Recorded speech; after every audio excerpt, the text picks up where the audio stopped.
There is a new twist in the robocall story as more voters came forward today saying they received deceptive or harassing calls last spring.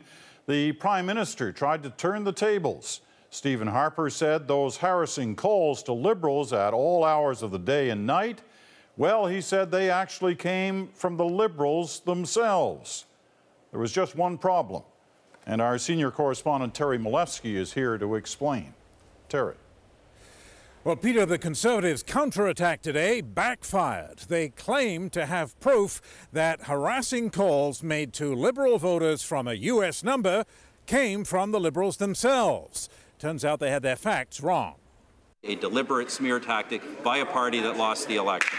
Again, the Prime Minister called it a smear campaign, while the opposition called it the truth. Is he suggesting that the names coming forward and providing evidence are not being sincere? But Harper had his counterpunch ready. Proof, he said, that any election calls from the U.S. were not from his party. We've done some checking, Mr. Speaker. We've only found that, in fact, it was the Liberal Party that did source its phone calls from the United States.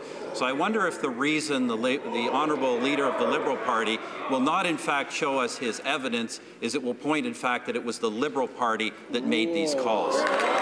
The Conservatives rejoiced at what seemed to be a hit. And the basis for it lay in the hard-fought race in the Toronto riding of Liberal Joe Volpe. Volpe lost his seat and complained of rude calls and calls to Jewish voters on the Sabbath, all claiming to be from his own campaign, but showing a North Dakota number. It's a classic vote suppression technique. But today the Tories said, gotcha. Joe Volpe paid over $25,000 to Prime Contact, a calling company with offices in North Dakota. But the Conservative cheers were short-lived because the NDP quickly spotted a problem. They're going to need to get some better researchers because there is a firm in North Dakota with the same name, but it actually doesn't work for the Liberal Party. It turns out he's right, and both companies confirmed it. Prime Contact is a company in Canada. There's also a company called Prime Contact in the United States that has zero connection with Prime Contact in Canada. So Mr. Damastro is frankly full of it. Now it was the opposition cheering. People are getting tense, and you can tell by the Conservatives' reaction. I think they're starting to feel the heat. Soon the Conservatives backed down. If I was mistaken, let me apologize for being mistaken.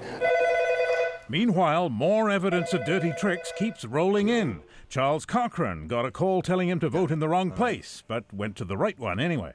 And I said going in the door, we can't vote here because I got a phone call saying my voting station has changed.